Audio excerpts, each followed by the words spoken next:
1991 je gotovo za slovenski narod največje leto v njegovem obstoju. Čeprav takrat še nisem čutila politične teže, družbene teže takratnega dogajanja, pa vendarle se spomnim, da smo gledali kresove, ki so goreli po Vipavski dolini in okrog nje.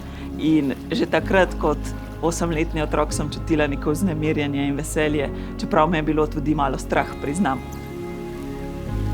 Spomin, ki ga pa imam, je pa ta, da smo v tem času osamosvajanja z družino preživljali počitnice v enem slovenskem zdravilišču in se še sedaj živo spomnim, s kakšnim ponosom smo nosili majice, na katerih so bili slovenski simboli. Mislim, da je bilo napisano Samostojna Slovenija, tako da si imel resnično občutek, da se dogajajo velike reči. Nekaj neverjetnega se nam je takrat zgodilo, nekaj, kar po eni strani se mnogim narodom še ni ali pa se mogoče tudi nikoli ne bo, da smo kot narod dobili svojo državo, ki lahko rečemo svoja domovina.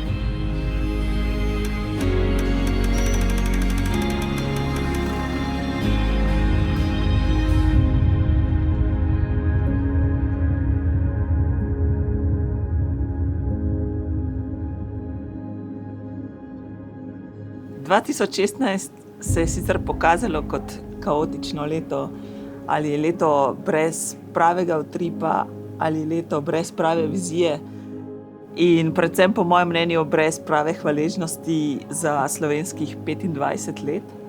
Mislim, da smo preveč ostali v neki tamini, nekem razočaranju, prepirih. Menim, da smo danes še zelo pod bremenom preteklega. Strinjam se s tem, da mora biti naš fokus v prihodnosti, vendarle to je cilj in da do tega cilja pridemo, moramo razrešiti nekatera vprašanja iz preteklosti in tako tudi iz sedanjosti. Optimizem je ena tipična slovenska lastnost, ker se mi zdi, da je že v naši deželi, v naravi okoli nas, v mestih, v ljudeh, pač neka taka stvar, ki te ne pusti ravnodušne, ki ti pač da neko upanje. In po drugi strani so bile vedno nekako po vsakem času neke ovire, vsak čas smo neke svoje težave imel, ampak smo vedno očitno znali iti čez to in čez to smo tudi ratali kot narod in smo se izoblikovali kot Slovenci. Zato sem optimistična.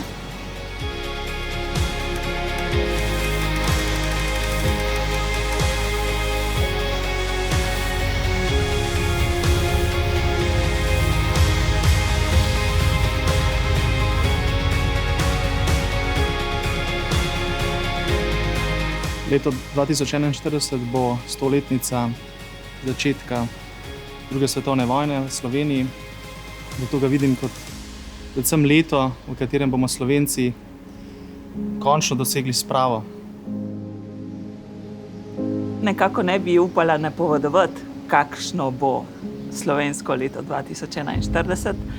Vsekakor pa upam, da bo vsak od nas vse skupaj po eni strani vzel bolj resno, po drugi strani pa, da bo v sebi odkril več upanja oziroma več veselja, ki je, zanj imamo veliko razlogov in zato upam, da bo predvsem 2041 bolj veselo.